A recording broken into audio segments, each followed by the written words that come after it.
Welcome, everyone. Thank you so much for joining me today. I'm Debra Eckerling, creator of the Deb Method for Goal Setting Simplified. I'm also the author of your Goal Guide and 52 Secrets for Goal Setting and Goal Getting. And for my latest book, I know it's 52 Secrets, but I interviewed 60 achievers in the areas of business, DAG, creative fields, food, the whole gamut, and amazing people. And throughout January and February, I am highlighting these awesome achievers on my show. Today is no exception because you can't reach your goals on your own. You need your people. So we're talking networking with some of my most awesomest people. And Brynne Tillman is actually responsible for both Liz Heiman and Dave Sanderson being on the show today. But Dave, the more indirect, because she introduced me to Larry Levine, who said, oh, you need Dave in the book. So I've got a great panel of people who, well, Liz, you love networking now too, right? Liz is our token introvert. I do it, and I do it well. and sometimes that is really all that matters. And if you're here, guess what? This is kind of a networking event as well, because you get to meet all of us. And if you interact, we get to meet you. You might be watching this as GoalChat Live or the replay, or listening to us as the GoalChat podcast on the Marketing Podcast Network. But however you found us, we are so glad you're here and really taking charge of your goals. As I said before, we've got Liz Heiman, Dave Sanderson, and Brynne Tillman today to talk networking. And before we jump in, why don't you all introduce yourselves? Because what people know now is you're awesome and you're part of 52 Secrets. Both true, but I feel like we could get even a little bit more detailed on that. So, Liz, please share who you are and why you're excited to talk networking today. Hi, I'm Liz Heiman, and I am a sales consultant. My friend Brynne Tillman dubbed me the sales operating system architect. And I help companies build sales operating systems. So that goes everywhere from, do they have a clear strategy and leadership model to do the sales people have the tools and the skills and the resources they need to be successful. And clearly networking is an important part of that. Referrals and networking are incredibly important. And in part because of when we look at a strategy, we want to leverage the things that are least expensive and most effective. And so networking is important to me. I've been doing this for over 20 years. I've worked with hundreds of companies that are building their sales organizations. And I remember that after I interviewed Brynne, I said, okay, Brynne, who needs to be in the book? And she gave me a list of 5 awesome people, by the way, all of whom are in the book. And when she mentioned your name, Liz, what she said is, Liz is an introvert. So you have to get her to talk about networking in the book, which is what we did. And as an extrovert, yes, I know and appreciate that people like you exist. It's important, no matter what element you are at, to really embrace it, because no matter what your business, you are a networker, you are a salesperson. You can't help them if they don't know you exist, right? Right. Right. So regardless, you have to leverage the people around you to introduce you to the people that you need to know. And it's true. I truly am. My friends and my sister say I'm an ambivert, but truly I am an introvert who is very good at extroverting when I need to. And, but it's hard. And it's why I do things the way I do them, which is in a very structured way. Well, I am thrilled you're here for the conversation. So thank you. Dave, welcome. Great to see you. Thank you, Debra, for having me today. Please share who you are. And I know you're like 5 different things, but I put speaker and survivor because I think those are the 2 words that most come to mind when people think of you. Yes. Well, thank you very much. Yes, I'm Dave Sanderson. I've had over 37 years of sales management experience, primarily in technology. But what most people know me for, as Debra references, I was the last passenger off the plane crash known as a Miracle on the Hudson. So my life and career changed back in 2009 to be able to not only go out and speak and impact other people, but write, I author books. I'm a philanthropist, trying to raise money for a lot of causes.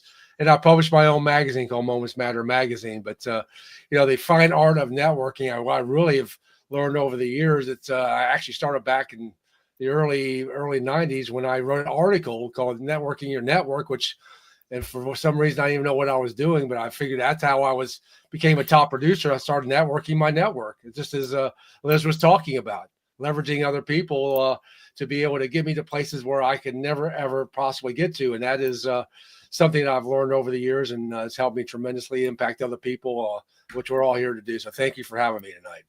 Well, thank you again for being here. And your statement just now leads perfectly into Brynne, because actually that is her tip in 52 Secrets is leverage your network's network. Yes, spoiler alert, but well, we can probably tease a little bit more. Brynne, really great to see you. Great to see you. Who am I? Well, before I say who I am, I'm going to say Dave would have been the sixth person on my list if Larry didn't give you his name, because I am a huge fan, absolutely.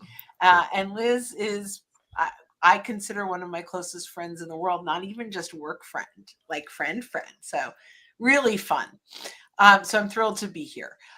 Who am I? I am a recovering sales trainer who helps revenue-driven professionals start trust-based conversations without being salesy and in their authentic voice through LinkedIn and AI prompt writing.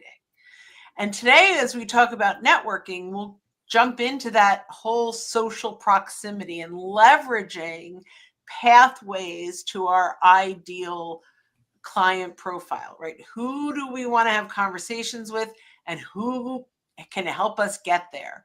And that is really the crux of what I teach when it comes to LinkedIn and networking.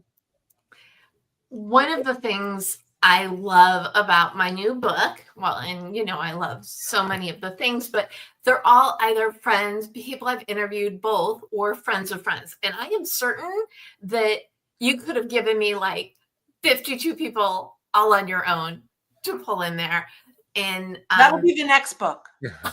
Well, as you also know, this in my vision, I envision this as a series. So if you do have a secret for success, definitely reach out and share that, because you never know.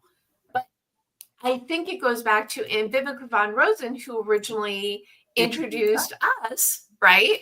So, Vivica gets credit for all of your people because they came from her, from you. I made a whole flow chart that I will actually graphic-ize and share one day.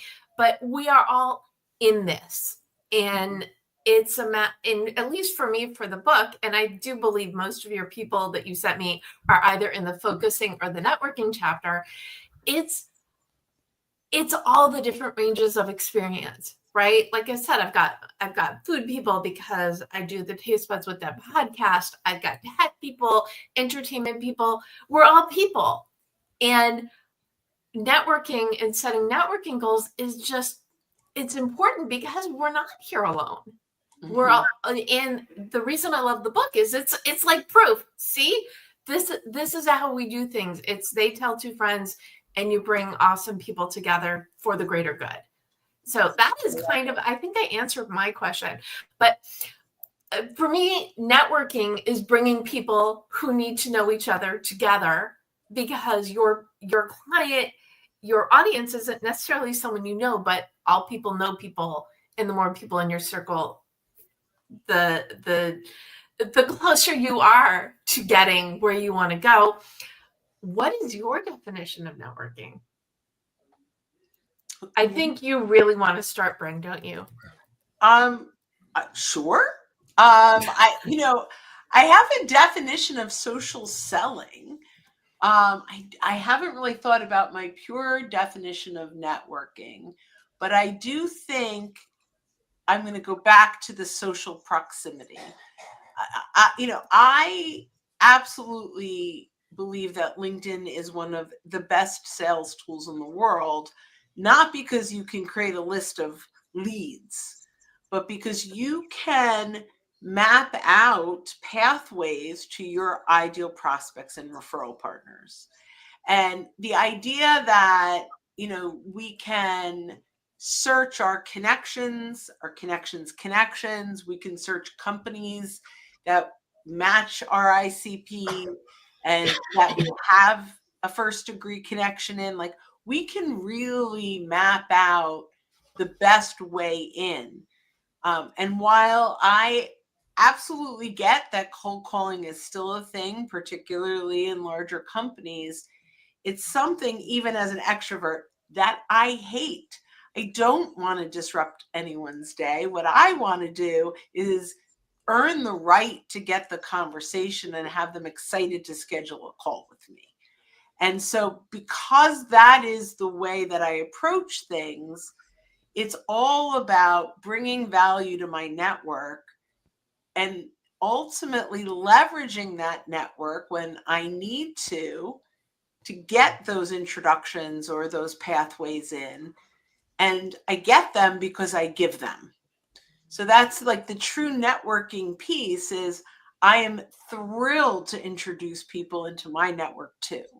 And so that's partially how I earn the right to get those conversations. Because people need to know what you have to say, but you have to start with developing that relationship and getting to those people to So have those. I can say, it's funny you say that. We have an agenda of the things we want to say, but that doesn't work on LinkedIn and networking. What we have to do is start to identify what is it they want to consume. What is it that matters to them? When we have an agenda of what we want to say on LinkedIn, we're leading with our solution and it comes across as a pitch every single time.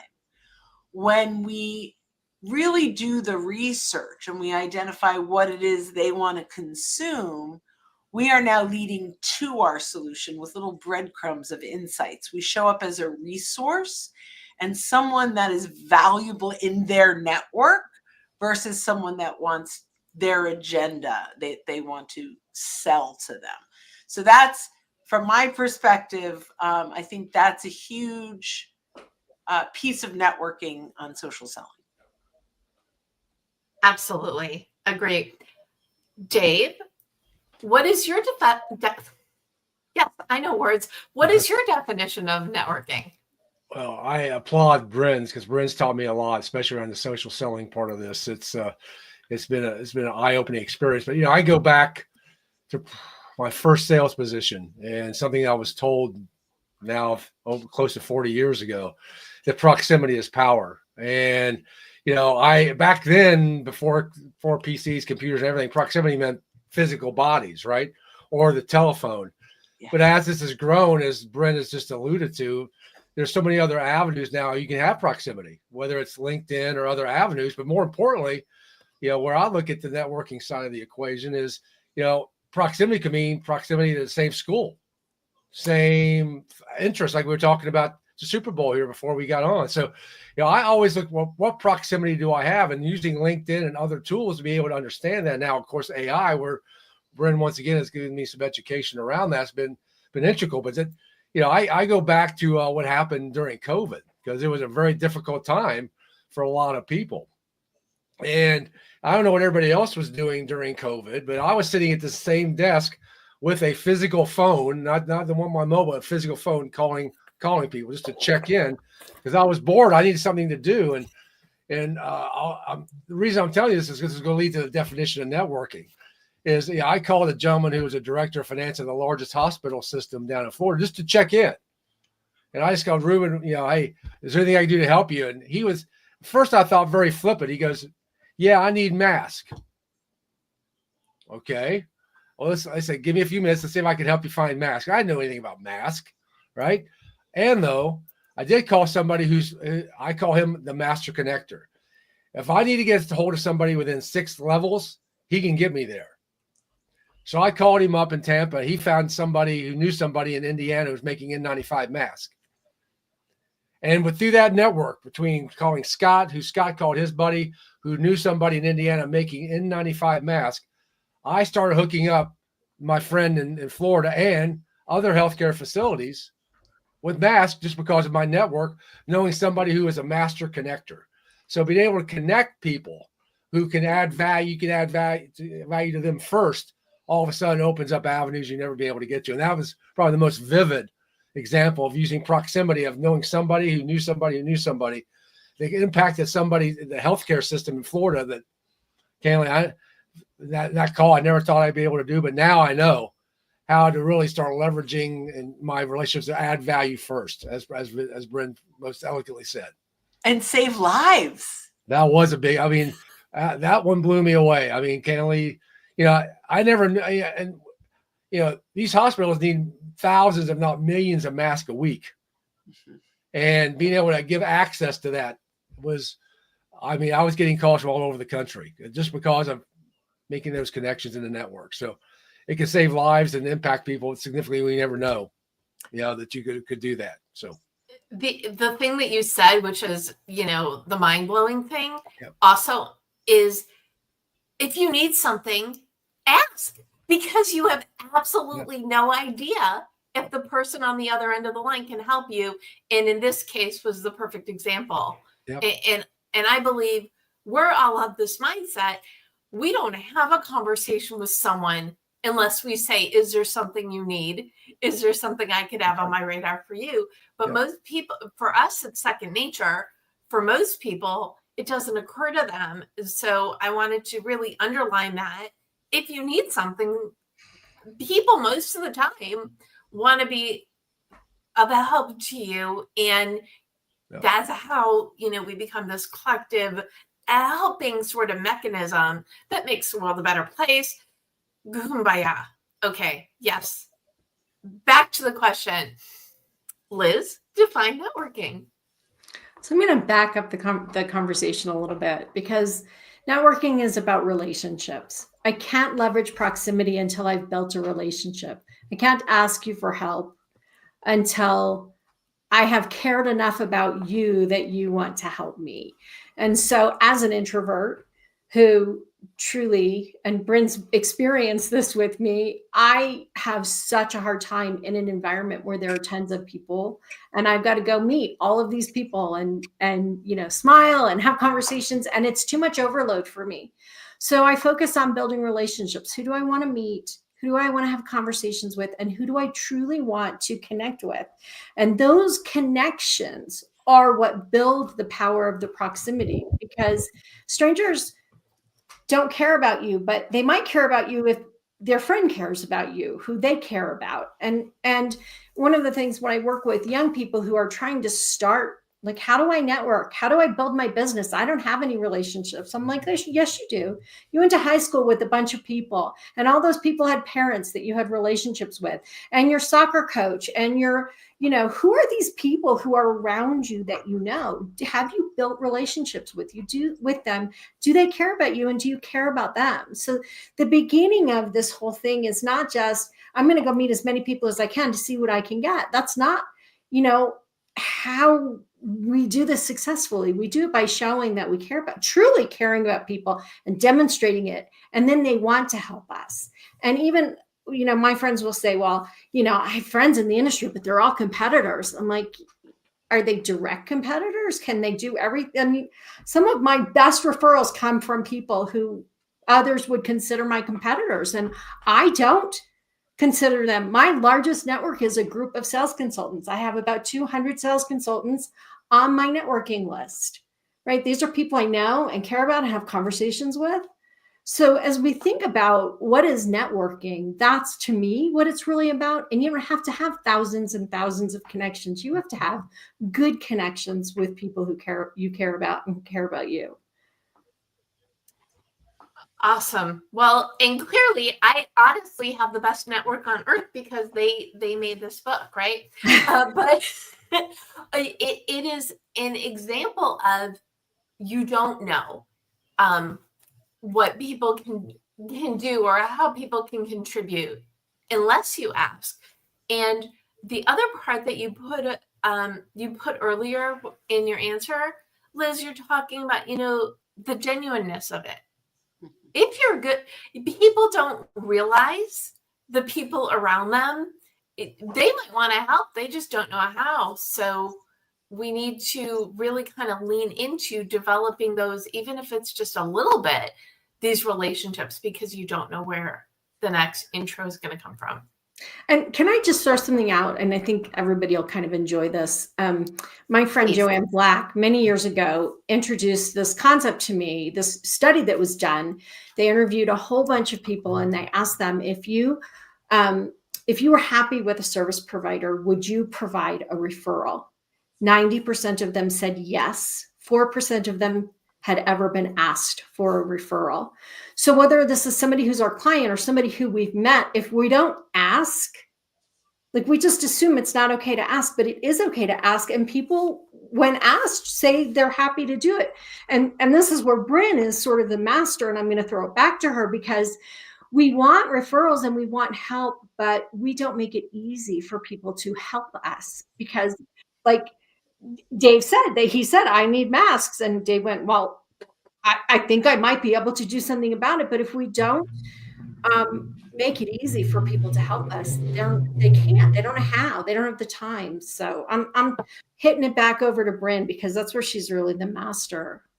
Well, I appreciate that. Yeah. So, in sales, one of my, for years, one of the ways I've grown my business is to go to my clients and say, I'm so glad we've been able to help you solve X. The way that I've typically grown my business has been from warm introductions from my happy clients. Can I ask, who do you know that could use my services the way you have? And they'd stare at the ceiling and they go, I can't think of anyone right now, but if someone should ask, at that point, it was usually banking or leasing services.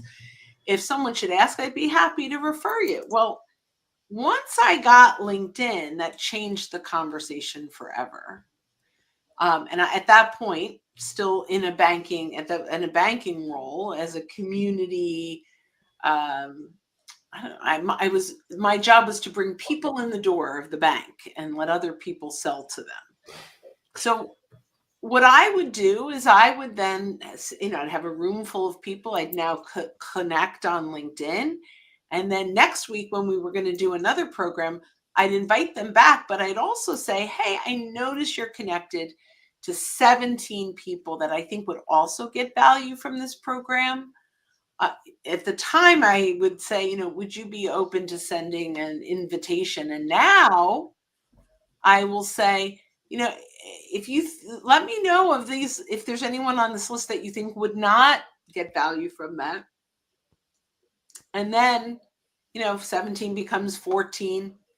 And then I'll say, is there anyone on this list you'd be comfortable introducing me to? And they say these two, and now I have 12.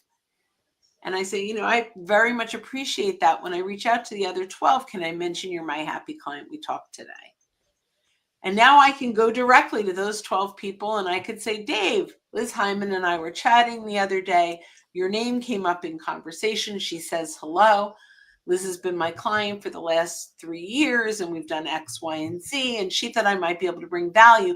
Even if you're not actively looking, I have some insights I can share on X, Y, and Z. If you're open, let's connect.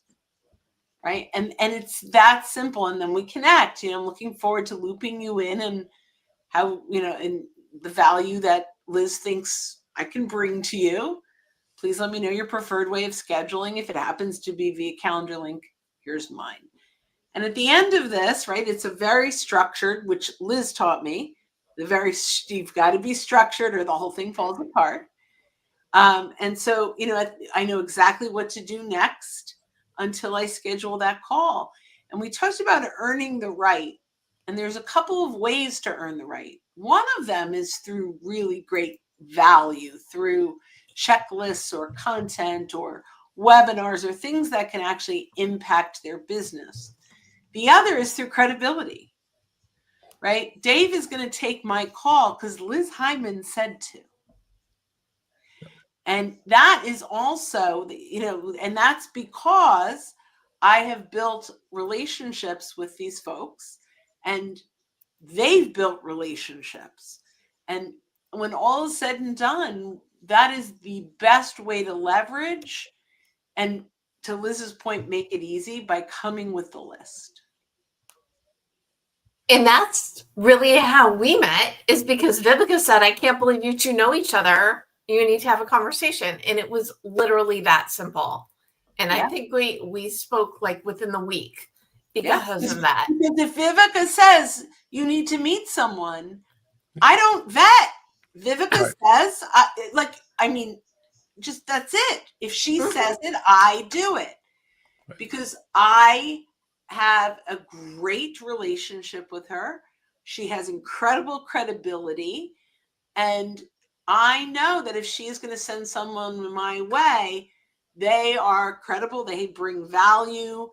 And I'm thrilled to meet anyone that Vivica sends my way. And so that's because she's earned that in my world because of all the amazing things I've experienced. And hopefully I've earned the same for her. But that's where just being connected isn't enough. It is bringing value. And Viv connecting us was huge value, not just for me, but for a dozen people in my network. Right. Well, and the other thing that I do find fun is because I've been tagging like the whole group together, or people are reading through the book and like, I didn't know that Deb also knew that person. So there are a lot of those interconnections as well of people being, they didn't realize that I was in their world. So that's like the double, quadruple overlap thing. Janice Litvin, who's watching live, wants to know, Brynne. And also, I love that you answered the question, how do you make your networking work, before I asked it. So Liz and Dave, start thinking about your answer while we go to Janice wants to know if you believe in posting after a happy client gig. Do you do photos? What is your take? Yeah, so there are many kinds of posts. There are posts about upcoming events. There are social selling posts that are designed to get you to opt into something or at least engage. And then there's social proof posts. And I think, a happy client post is great, but here is my little tweak to that. I would actually create, with their permission, here was their challenge. Here's where they, what sparked them to have a conversation with us. Here are some of the things that we did, and here's the result. And this is why I do what I do. This is exactly the reason that I wake up every day and I'm excited to go to work, because we are able to help people like this. Because now you've got that case story, but you've also hit that emotional piece. People want to work with people that are that committed and that excited. Now, I'm going to throw one more piece in, is in that story, make the person in the picture with you the champion. So, here was the challenge. So this person in this picture with me said, we've got to fix this for our team. And I know, like, these are the things that we have a gap, right? So you make them the hero, not you. And when that becomes your story, it's a win-win for everyone. I'm going to share one more thing. Go and write a full recommendation for them as well. And most of us will ask our clients to recommend us. Go recommend them. Talk about how brilliant they were, how great they were to work with, how you met every single time line, every whatever, and how if every client were like them, it would be paradise, right? Recommend them. It creates a loyalty way more than the post. When you create a recommendation that lives semi-permanently on their LinkedIn profile, unless they choose not to have it, it's very hard for them to go to another vendor once you've done that. You're creating real sticky. So there's a bonus to it. It's solidifying Well, the relationship as well as yeah, and the Out. real bonus is, if they recommend me, that's awesome. The people that are going to see that recommendation, though, are the people that are already on my profile. If I recommend them, the people that will see it are the people on their profile. Right. So I also get real estate. So the more I recommend, the more real estate I have. So I know that sounds very self-serving, and I don't want it to, but there's there's always I love when it's a win-win-win for everybody. Which is the goal of goals, is finding the win-win-win. Yep. So Dave, what is it that you do to make networking work? Before I answer that, I'm going to piggyback off something Brynne just said, because I want to give you the other side of the equation, because credibility, I think, is huge, which Brynne just said. And I go back to one of my first sales calls back in 1989, where I was actually networking with the city executive of the largest bank in South Carolina. And it was, I finally got into him. We've had a great relationship, and he introduced me to the state comptroller of South Carolina, which is the highest level of finance chief in the state of South Carolina. And I was stoked, right? Young sales buck, I was stoked. And we had this meeting, and being down south, the first thing you talk about is football. So the first 10 minutes is always football, right? Which I'm very good with. I did a very good job. But then we started getting into business. And he looked at me and said, I'm fixing to get ready to start thinking about doing something like that. And I said, fixing to get ready to start thinking about doing something. I said, we're at least 10 years away. He said, son, you don't even understand where you're at. And it was one of the greatest lessons I ever had about, what? I had no credibility. I could get in, but I had no credibility, right? And people can see through that pretty quick. So I think what Brynne said, I just want to piggyback off Brynne. I think credibility is huge. And, I've talked about my buddy Scott, the master connector. If he connects me with somebody, it's like immediate. I don't even wait 10 seconds. It is done. So, but the way I make networking work is a strategy that's been actually working extremely well in the LinkedIn age.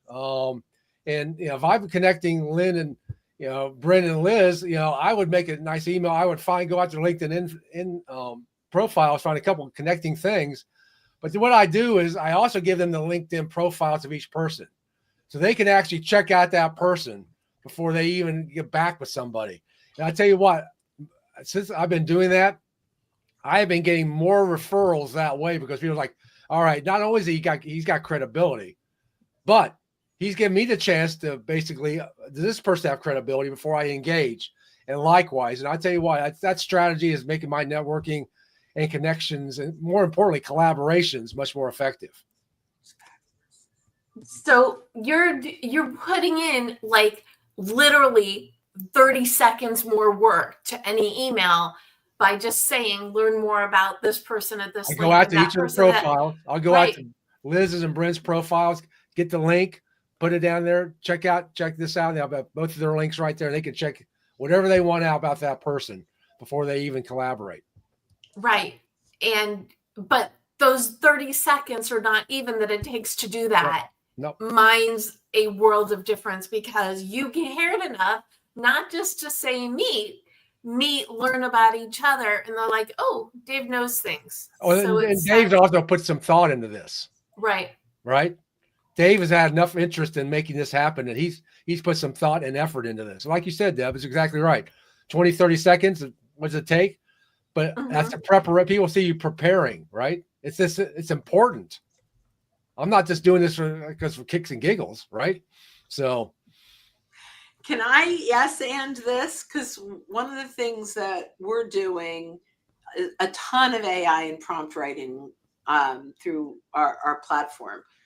But one of the things you can do on any LLM, whether you're using Copilot or ChatGPT or Ask SSL, any LLM, you can download the PDFs of people's profiles, upload those PDFs, and say to your LLM, your ChatGPT, analyze these two profiles and tell me what they have in common. Ooh. And in 20 seconds, you're going to get, they both went to this college. Like you'll get the 3 or 4 things that they have in common. And that really, that's where we can speed things up, but still keep it authentic. Because normally it would take me 10 minutes to review and compare. And now I can do it in under 30 seconds. This is brilliant. Brynne's been teaching me how to do this. This is brilliant. Because you're exactly right. Use technology, but it comes back to what Brynne just says, authenticity. Mm-hmm. It comes across, you're just not, you're randomly putting people, you look like you're authentically interested in making it happen. So I can't wait for other people to see this technology. It's amazing technology. And it's not just look like you're interested, you are actually interested. Yeah. So it's just speeding up the process in the A word, authenticity. I find on the show we go on a lot of authenticity tangents because it's a buzzword. But if you're actually authentic, it's just who you are. Right. Yep. Liz, how do you make networking work?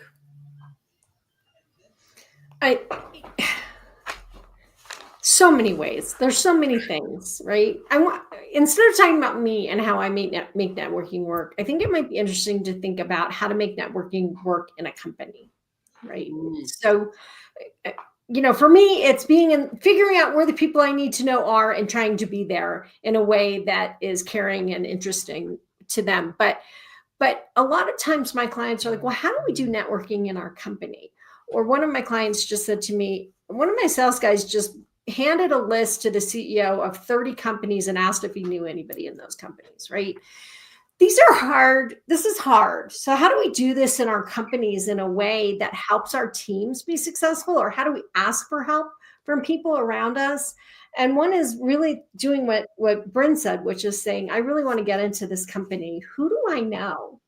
So let's go look at who all the key players are in this company. Let's figure out who I might know or who my boss might know that could get us in there. Or let's look at, I know that so-and-so just left this company. Where did that person go? How can I leverage the relationship I have with them? Or somebody from my company went to another company. Someone from my client's company went to another company. Now I need to go and look and say, what are they doing? Where are they? Who do they know? How can I leverage that? And so as we begin to think about networking, it's not just showing up someplace and talking, which is great and powerful. If you're at an event, it's not just standing at your booth and waiting for people to come talk. It's about getting out and meeting people and having authentic relationships, going to the sessions and chatting with people and getting to know them. It's about leveraging the people around you in a way that makes it easy for them to help you. So whatever it is that you're doing, don't do it the hard way. Do it the easy way. Make it easy for the people around you. Make it easy for yourself. I think that standing at a booth, for instance, at a show is really hard. Walking around the show and chatting with people is a whole lot easier, right? So finding people in more natural places, interacting with them more naturally, finding people in your company who naturally interact with those people and leveraging that. These are the things that make networking easier. It's not, trying to put a square peg in a round hole or however that goes. It's not doing it the hard way. Networking is about doing it the easy way. And my tagline is goal setting simplified. So I am all about easy because the things that you have to do to get to your goals are not always, right? So why not make life easier on yourself and connect the dots? That was the other big thing. And you've all really said this, but when you're making these intros, connect the dots, find the commonalities, and maybe not even always ask people what they need. But if you see something people need, or if you meet two people who need to know each other, that's the simplest thing you could do, is just introduce them, right? Yeah. And can I go back to this making it easy? And I've been talking about this a lot with my clients lately, is we do a lot of activity. I'm so busy. But is that activity actually giving you momentum? Is it moving you in a direction that you need to go? So just networking, just showing up and networking isn't sufficient. Are you where the people you want to know are? Or are you just showing up someplace because it's there? And then the second thing is, if you are showing up, what are you trying to achieve while you're there? Whether you're showing up online or whether you're showing up in person, what moves the ball forward? What creates the momentum? So don't just be busy, be strategic about whatever the activity is that you're doing so that you get some results. I am 300% on that, because in addition to original recipe, Deb, I do talk about setting goals for networking, and that's it. You need a plan. I feel like we're cheating a little, spoilering what you talk about in the book. But if you don't have a plan, what is the purpose? And even if your plan is vague, even if you don't know who's going to be there, and you're like, but I want to meet these 5 titles or 5 people who do this, it's still a plan, right? Oh, absolutely. And maybe your plan is just to go find out what kind of people show up at this event. Mm-hmm. That's a good plan. Go find out what kind of people show up at that event and decide if you want to go next time. So as long as you're doing things that create momentum. I want to ask kind of the opposite of this question, because I believe we probably all have networking pet peeves. Mm-hmm. So what is your biggest networking pet peeve? Gee, Brynne, you have an answer right away? I'm shocked, I tell you. Please share. When someone connects with me cold on LinkedIn and immediately says, do you want to jump on a call and network? And I'm like, I'm very busy and I love networking, but they have to earn, I hate to say that, but earn the right to get my time. So when it's just this generic, hey, let's network, I don't know who they are. They did not come in referred by someone. Now, they come in referred by someone, I will jump in on a call. They engage on my content and then come back and say, boy, I really enjoyed that content. You've got some good insights. You know, I'd love to share a little bit about what I'm doing and see if there's an opportunity. Now, like, that's how they earned the right, because they took the time. The next thing that I hate, which kind of, I guess it's the same thing, and I don't use the word hate often, but I hate this. When their networking is, I took a look at your profile and I'm very impressed with the work you're doing. Could so one more person just be really impressed with me? It's so nice. There are so many people who are so impressed. And then I respond, oh, thank you. What impressed you? And I get an automated message that says, thanks for connecting. I'd love to tell you how we can help. And so it's fake networking. It's, I'm going to start my relationship with you with a lie. I am going to establish my reputation with you under the guise of manipulation. Yeah. So although I don't use the word hate a lot, I hate that. Just I need to yes and that in a big way. If somebody says, Deb, do you want to join my goal setting workshop? Or Deb, anything to do with goals they're inviting me to learn about, they've clearly not done their homework. And I usually reply with, I am an author on this subject. I consult, I speak. If you would ever like to invite me to speak to your community, here's where you can learn more. So people who have not only, are sending the same form message, the ones who have not even done their homework get on a list, and it's not the nice one. Liz, do you have a networking pet peeve? I don't know that I do. I think. Oh, come on. I think the people that when you physically show up somewhere, the people that are just hi, I sell insurance. Hi, I sell insurance. Hi, I sell insurance. Do you need to buy some? As you know, they're just really there trying to sell something, not trying to meet people.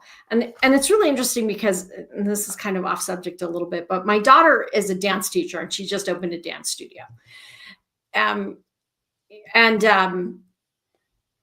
She's like, Mom, they want me to go. Well, she, as the manager of a studio that just opened, and she's like, they want me to go to the Chamber of Commerce.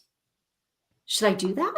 And I'm like, well, sure. She goes, well, it just sounds like a lot of work. And I'm like, well, what do you want to do there? What are you going to accomplish? And she said, well, I don't know. And I said, well, if nothing else, you're fairly new to the town. You might meet some people you like you might make some friends.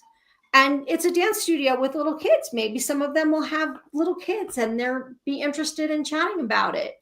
Or, who knows? And just go chat with people and have conversations. And she came back so excited. Mom, one of the people owns this kind of, I don't remember what it was, and they're going to come do a play date. And I met these people and this other woman has been trying to reach us and she wants to help us with this. And I'm like, yeah, that's why you go. Just because you don't know who you'll meet and why they will be interested in meeting you. You just go meet people and have conversations. But I think most people just don't really have an understanding of what it's about. And they think that, on the one hand, I say have some goals. On the other hand, your goal is not to get 15 people to buy insurance from you. That's not your goal. Your goal is to go figure out who's there and how you can help each other. When I first moved to LA, I was writing for a local paper, and it was the best. If you move somewhere new and everybody has a blog, so you don't even have to write for a paper anymore, but having a platform where you've got a reason or a business that you can invite people to, I love that example, because that sometimes just going, as long as there is a purpose, is an excellent reason. It doesn't, as we talked about before, the people you meet, they may be your clients, but they're probably not, but everybody knows people. So these are great stories. And Janice chimed in that she teaches Zumba. So we've got a little bonus dance thing here, which is amazing. Dave, do you have a networking pet peeve? I'm like Brynne. Those LinkedIn messages that LinkedIn says I should meet you, right? Mm-hmm. Like it's about me, right? Right, not you. And they've done no work. I think that to me is a waste of my time. And that is a big pet peeve for me. And I think on the other side, when I'm trying to connect, I've taken Brynne's advice. I write a very personalized note to them after doing some research if I need to connect with them, so they have a reason to connect with me. So yeah, I think it's just the opposite. When those people, like Brynne said, just randomly think that I have time to meet with them because they're important. And my time doesn't mean as much, where we all know time is the only factor same with everybody. And it's the most important thing that we have right now. So but you can slant on that, right? Where if they suggest you meet someone, you can go and see why. And then you've got a personal intro. Liz, it looked like you were about to say something. And I just want to say again, so for people like the three of you who are super outgoing, extroverted, really comfortable, this sounds easy. And I will tell you, for a lot of the world, it is not. So people who are in sales are maybe better at it, more practice than other people. But for the introverts of the world, for the people who are really good at what they do, but they don't really know how to talk to people about it, this is hard. This is really hard. How do I start a conversation with a stranger? What do I say? I don't know, whether it's on LinkedIn or whether it's in a room. How many times have you walked into a room where people are networking and you'll see somebody standing in the corner by themselves?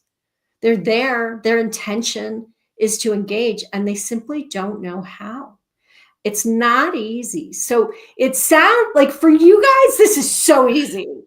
It's so easy. And it's pretty easy for me too. I've been doing it a long time, but I walk in and walk up and start talking and asking questions because I've had experience doing it. But for a lot of people, They don't know what to say. They don't know how to break into a group of people. They don't know what that first message should be to somebody, or how. Like, what would I even say? How would I even start this, hey, I want to connect with you thing, right? And so I think it's important as we're talking about it to understand that it's not easy for everybody, and they have no idea what to say. And Brynne has a book that she sent to me years ago that I'm like so grateful for, because it gives some ideas of things that you might say. And yes, AI is pretty good now at helping, but it's still hard. Some people don't know how to respond to, if they read an article or somebody posts something, they have no idea what to post back because they don't know how to engage that way. So just so we're thinking about networking, it's not easy for a lot of people. So what do they need to do as someone who sees both sides of this coin? I think there's a couple of things. When you're doing something in a physical space, getting a buddy is a really good idea. Get a buddy who's an extrovert who will help you do that. I lean on Brynne. I have a sister who's an extrovert. I lean on her. I also do it myself. I think that when you're using LinkedIn to connect with people, find people like Brynne who teach people how to do this. Ask other people, what do you say? Ask your friends that are extroverts or salespeople who are really good at it. How do you do that? How do you connect? What do you say? How do you respond? Look at the AI answers and see if they seem comfortable or uncomfortable. And or they can read your tip in 52 Secrets about how to go networking with the plan. There you go. It's a starter. It's not everything. But this, like I said, Brynne's like, Liz is an introvert. Have her do a networking tip in your book. And I was so in with that, because and for me as an extrovert, I will go to events and try not to talk first, because that's always my natural inclination. But definitely go with a buddy. And again, I love that. Ask your friends who are extroverted, and you have 3 new extrovert friends and one who kind of sort of is on this GoalChat. And so for you 3, next time you're in a physical space with people and you see that person standing by themselves, go walk over and say hello, help them because they're struggling. I always do, actually. Yeah. Agreed. Yeah. So I love all of that. And there are so many more introverts than extroverts. We just don't recognize it because we're attracted to it. Yeah. Yeah. And, I have learned more about listening from Liz than anyone in my world. She has true curiosity, and she really spends her time learning about the people that she's talking to. And I believe that's one of the best qualities Liz has, but introverts have generally. They don't want to do a lot of talking, so they do a lot of asking. But as an introvert that's networking, ultimately in a business development role, so much better at uncovering needs, and so much better. And by the way, at the end of my conversation with Liz, every time I'm like, man, she's a great conversationalist. And I'm not, because I just ask questions. I always feel phenomenal every time I get off the phone with Liz. But and my dad used to say this, that, people's favorite thing to talk about is themselves. Mm-hmm. So if you're curious about them, then, and that is a good tool when you're networking, asking about the other person. One of so I did special projects in social media marketing world for years. And one of my favorite pastimes was in line, if people were on their phones. This is an IRL social media conference. I would start conversations with people on their phone, not people on their phone about to post. No, people like reading emails and doing things. That to me is a great conversation opener. They're doing something because they don't know what to do. And it's hey, what brings you here? Nice to meet you. I am blah. And sometimes that's all people need is one friendly face to change an entire event experience for them. Everybody is nodding. If you are listening to this as the audio version, they are not, they are agreeing with me, which I appreciate. So thank you all so much. I think it's a great time to gift some goals to the audience.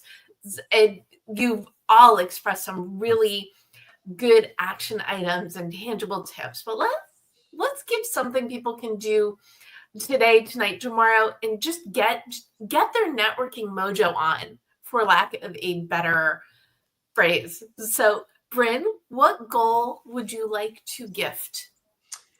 I would say go through your address books, your CRM, your business cards that have the big rubber band that are in the corner of your desk, and start connecting with them on LinkedIn.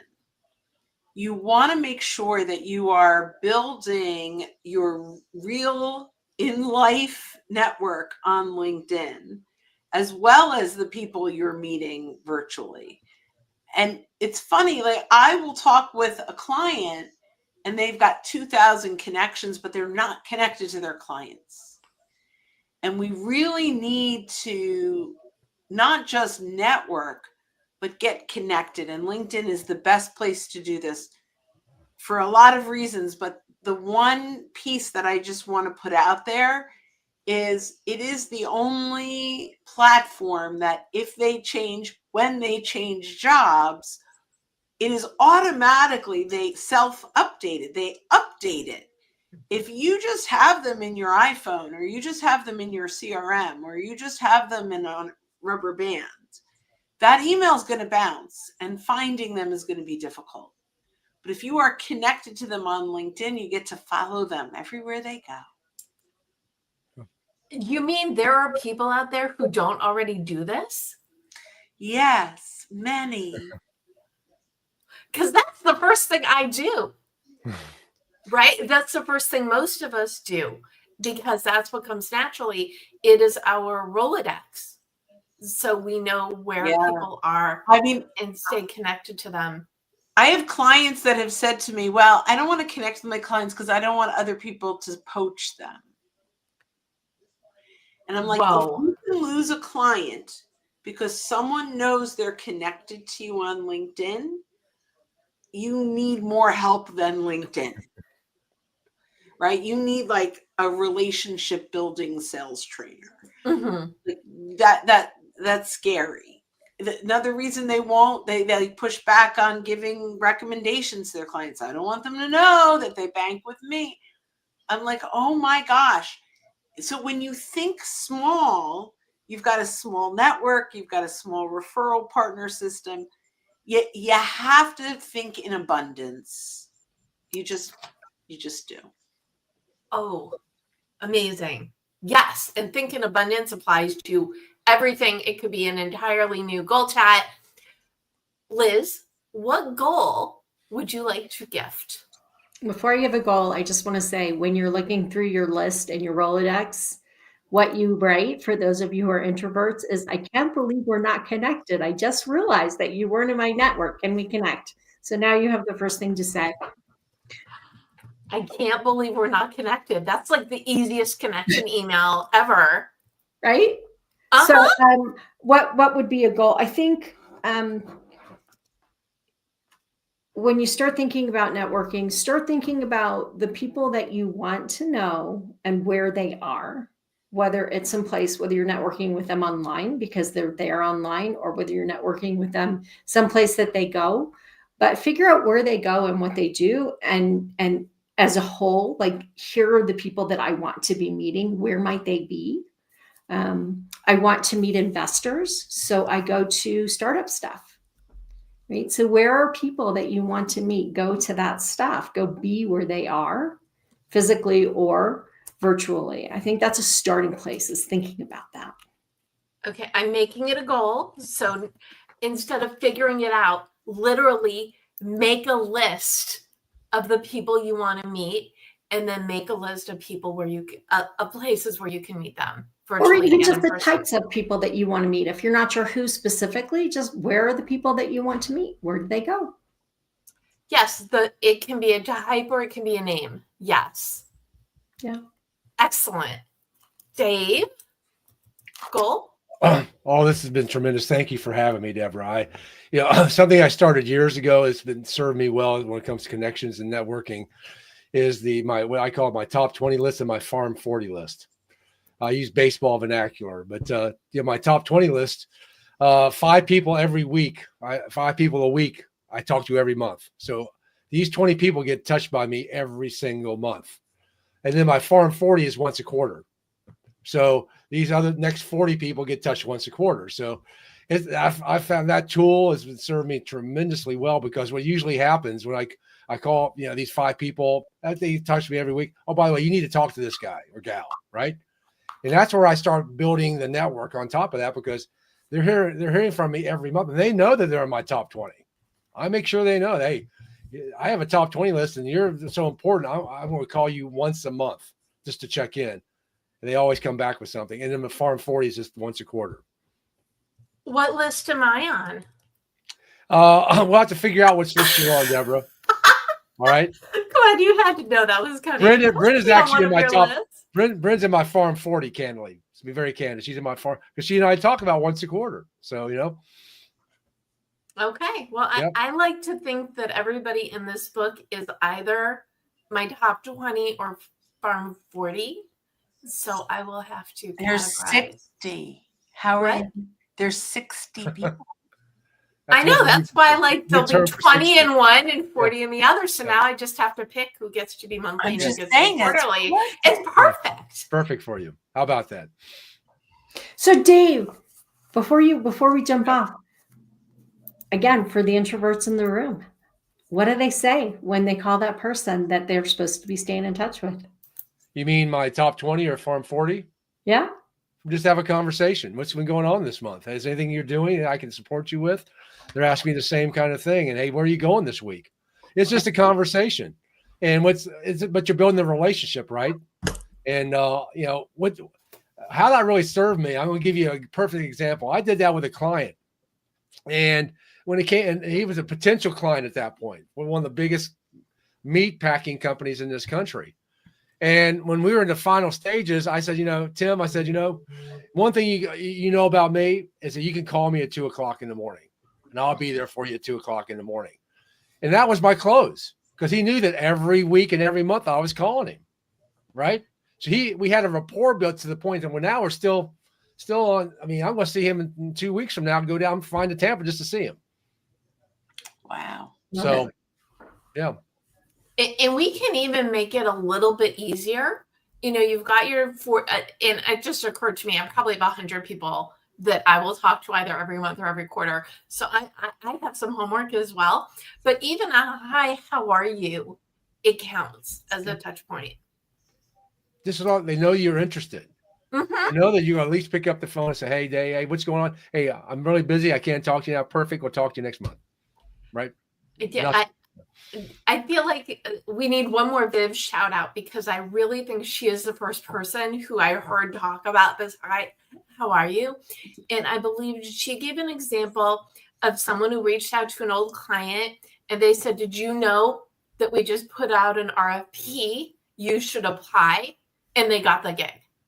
So there are people waiting, and this really does circle back to the beginning.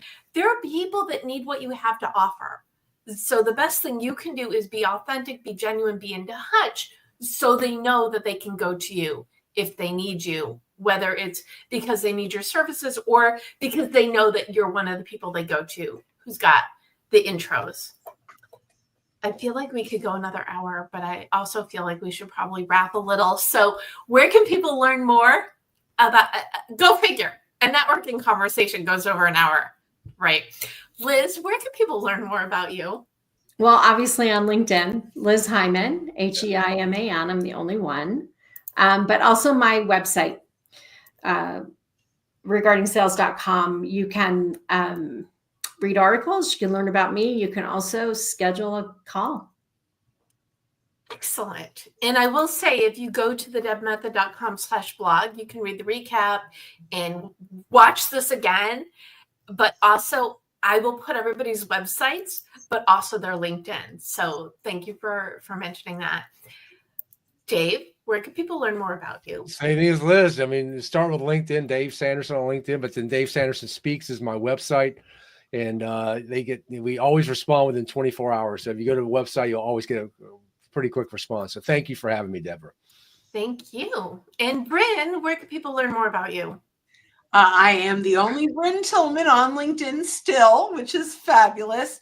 And you can go to askssl.ai to learn more about prompt writing and LinkedIn for business development. Ooh, I have to update the link that I usually put for you. Okay, Ask SSL AI, right? AI, yep. Okay, we will definitely have that in the show notes as well. And as I mentioned before, I am at the Deb Method everywhere. So go to thedebmethod.com/blog for the recaps. If you want to learn more about my book, you can also go to 52secretsbook.com and or grab a copy at your favorite place to buy books. Wonderful conversation.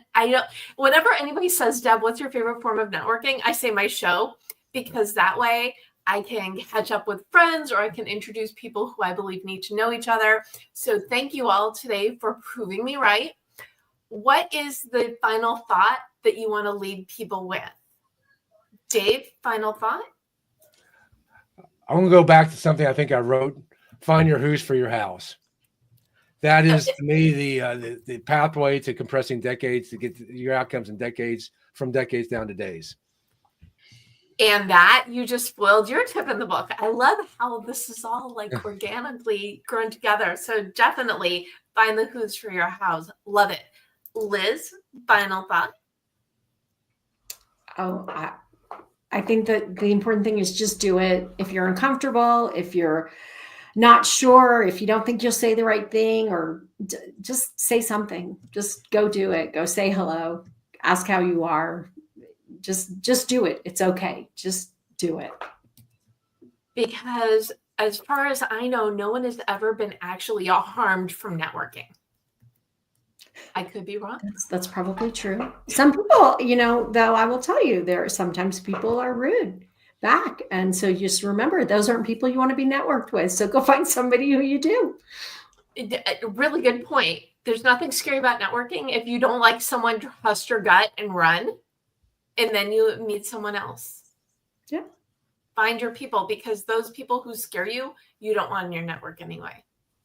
And again, I know Brynne and I are sort of we love each other, but I met Brynne at a conference. Mm-hmm. We met at a conference. I walked up to her. We just started talking. I'm not even sure how this evolved into the friendship it did, except that in that moment, it was, we have chemistry as friends, right? Like there's immediate, and then we went to the mall. So it's just one of those things that if you don't say hello, you don't know who you're not saying hello to. Just say hello. So, and it's funny that was the first Women Sales Pros, which is now Women Sales Experts meeting that I ever went to. And all I knew was that Liz Heiman was sales royalty. She was Stephen Heiman's daughter. And all I could think was, oh my gosh, she wants to talk to me. She wants to, it was like, I'm like, oh my gosh, I can't. And then, it's like anyone famous. You end up going, oh, she's just another chick like me, right? No, but hands down, one of the greatest friendships that I have, and it came out of networking. Great example. And do you have a final thought, Brynne? Find your next best friend. Because that's what networking can do for you. That's amazing. Thank you all so much for joining me today, Brynne, Liz, Dave. And again, thank you, Brynne, for introducing me to Liz and for introducing me to Larry, who introduced me to Dave. This is how networking works. Again, I'm Debra Eckerling. You can catch me live every Monday at 4 p.m. Pacific. I go live on LinkedIn, Facebook, and YouTube. And you can learn more about me at thedebmethod.com and grab your copy of 52 Secrets for Goal Setting and Goal Getting, so you can learn from not just me, but people in my orbit. This is the perfect choose your own adventure for figuring out what solutions you need to get through those stuck points and achieve those goals. So going out there and network, go for it, because we know you can do it. Thanks, everyone.